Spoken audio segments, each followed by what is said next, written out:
Bon ben voilà, aujourd'hui on est sur Charleroi pour la deuxième action solidaire menée dans le cadre d'Ethicassure. Alors Charleroi c'est une ville un peu particulière. Faut savoir que Charleroi c'est une des villes les plus pauvres de Belgique, qui a connu un passé glorieux avec énormément d'entreprises florissantes et qui depuis des dizaines d'années maintenant est en train de péricliter avec une pauvreté qui ne cesse d'augmenter.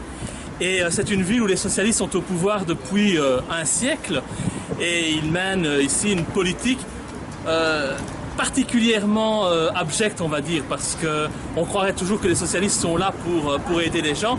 Mais ici à Charleroi, on peut voir que ce n'est pas le cas. Pourquoi? Tout simplement, Charleroi, il faut un peu que je vous explique, c'est une des seules villes en Belgique où il est interdit de mendier. La mendicité est interdite sur l'ensemble du territoire communal.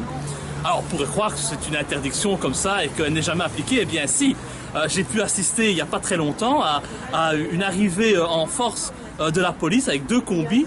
Je me dis, oh là là, j'étais en train de faire mes cours, je me dis, mais qu'est-ce qui se passe? Il y a un cambriolage, il y a un hold-up. Non, la police intervenait simplement pour embarquer un homme, un SDF, qui avait commis le simple crime de tendre la main pour demander l'aumône.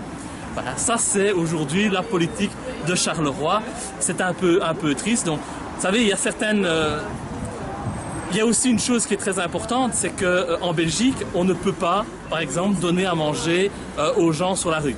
C'est interdit. Vous savez, c'est un peu...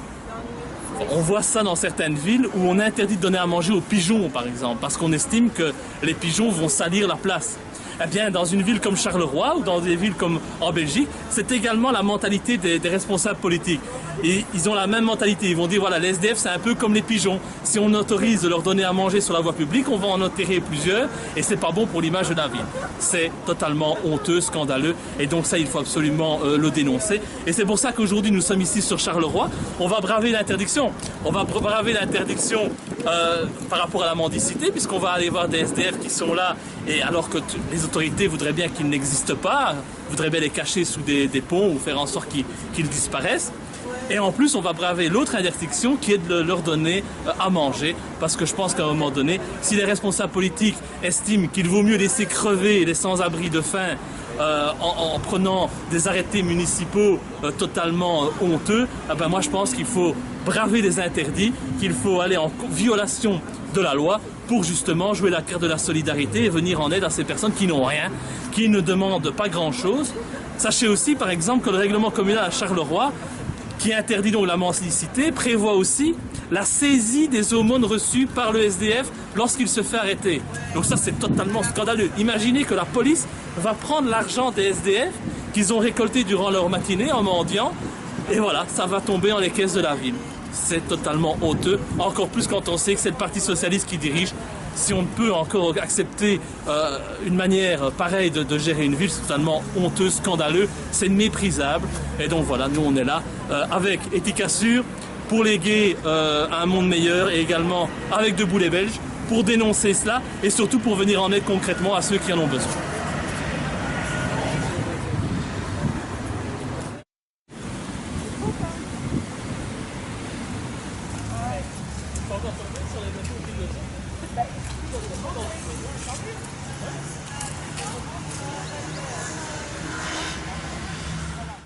Ici on est obligé, vu l'interdiction communale de la mendicité, on ne peut pas aller comme on l'a fait la semaine passée à Paris et trouver un endroit où il y a un rassemblement de sans-abri. Donc ce que nous faisons aujourd'hui, c'est vraiment circuler dans les rues de Charleroi et alors on essaye d'aborder les gens, voir s'ils ont des difficultés et si on voit qu'ils sont dans le besoin, alors on leur donne des pommes, un peu d'eau, des sandwichs, des petites barquettes de lentilles qui ont été réalisées en interne par nos bénévoles. On leur donne des gaufres, voilà, on essaye des savons aussi, tout ce qui concerne l'hygiène, parce que c'est important. Même si on est dans la rue, on garde quand même, voilà, on doit quand même rester présentable, convenable, on a quand même toujours le respect de soi-même. Je pense que c'est quelque chose d'important de pouvoir apporter ça aux gens. Donc voilà, on essaye de s'adapter un peu à tous les terrains et voilà, on fait avec les bêtises, les folies de nos dirigeants. Donc voilà, on cherche ceux qui sont dans le besoin. Donc, on les trouve, il y en a tellement ici sur Charleroi que c'est pas très compliqué.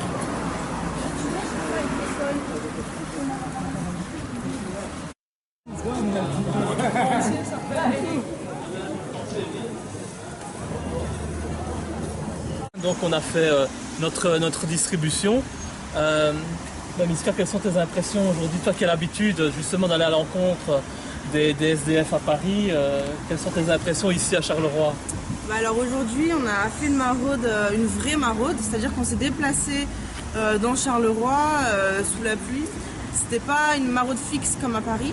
Du coup, on a trouvé beaucoup de personnes en fait. Beaucoup de SDF un peu éparpillés partout et on est allé dans un squat.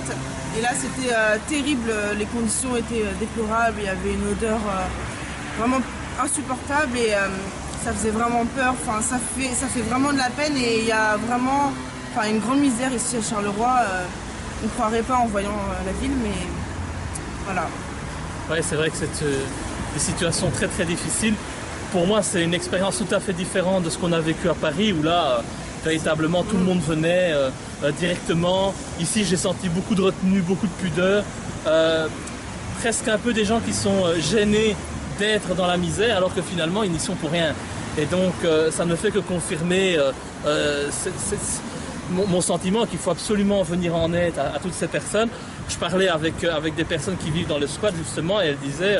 bah oui, nous les politiques, on ne les voit jamais, ils s'en foutent de nous. En plus, nous, on ne peut pas voter. Donc, nous ne sommes pas des gens qui les intéressent parce qu'ils ne peuvent pas venir chez nous en se disant, voilà, faites passer un message et votez pour moi. Donc, c'est vrai que ce sont vraiment des personnes qui sont totalement abandonnées et donc, elles n'ont qu'une attente, c'est notre solidarité. Et sans nous, eh bien, il faut bien se rendre compte qu'elles n'ont rien. Qu'elles n'ont rien à manger, elles vivent dans des conditions sans eau, sans électricité, dans le dénouement le plus total. Donc, voilà. Ici, encore une fois, je pense qu'on a fait, avec une équipe jeune autour de nous, je pense qu'on a fait, pas des miracles, mais au moins on a fait quelque chose et que c'est toujours mieux, sincèrement, d'être aujourd'hui dans la rue, sous la pluie, pour aider les autres, plutôt que d'être dans son fauteuil, dans son canapé, en train de parler ou en train tout simplement de regarder un spectacle à la télévision ou un programme tout à fait stupide et débile. Donc voilà, moi je veux absolument aujourd'hui, encore une fois, remercier tous les bénévoles qui participent, que ce soit les bénévoles de Debout les Belges, d'Ethicassure, que ce soit les bénévoles pour léguer un monde meilleur. D'ailleurs, je vous invite à aller liker les pages sur Facebook pour être au courant de toutes nos actions. D'ailleurs, on a parlé qu'il y a une nouvelle ASBL qui va voir le jour à Paris, qui va voir le jour également en Belgique, avec une section belge pour léguer un monde meilleur. C'est ça. Donc la semaine prochaine, j'ai rendez-vous pour créer l'association concrètement pour léguer un monde meilleur à Paris et il y aura l'annexe en Belgique en fait. Voilà. Donc voilà, tout ça, ça bouge. Pour ça que je dois aussi remercier toutes les personnes qui sont en train de faire confiance au projet Ethicassure, parce qu'il faut bien se dire une chose, c'est que sans Ethicassure, rien de tout ça ne va être possible. Donc nous, ce qu'on veut faire, c'est vraiment... là, nous faisons des actions ponctuelles, c'est peut-être un peu superficiel dans un premier temps, c'est clair. On aimerait bien mettre du structurel en place, trouver des logements pour ces personnes, racheter des bâtiments qui sont insalubres, racheter des squats comme dans lesquels on a été, pour permettre véritablement de rénover ces bâtiments, de les mettre à disposition de personnes qui sont dans le besoin. Aujourd'hui, on voit quoi? Ces personnes, elles sont aidées par le CPAS, oui, par contre, elles recherchent un bâtiment, une petite chambre à louer, et tout le monde leur refuse de leur louer parce qu'ils sont dans la rue, parce qu'ils n'ont pas de revenus, parce que les propriétaires ne veulent pas louer à des gens qui ont comme seul revenu le CPAS. Donc voilà, on ne peut pas se contenter de laisser ces gens dans la misère et finalement de se détourner d'eux en disant bah, de toute façon, moi je n'y peux rien, c'est pas mon problème, ou en se disant bon, ces gens-là ne votent pas, moi je suis politicien, j'en ai rien à faire, je m'en tape. Eh bien non, je pense que la solidarité impose qu'on vienne en aide à toutes ces personnes. Et dans le monde aujourd'hui où il n'y a plus que l'individualisme et l'égoïsme qui priment, eh bien, je pense qu'on doit jouer la carte de la solidarité. C'est pour ça que je remercie toutes les personnes qui font confiance à Ethicassure, parce que c'est grâce à elles qu'on va construire un monde meilleur pour les générations futures. Et donc voilà, tout ce que je peux vous dire, c'est semons tous ensemble les grains de la solidarité.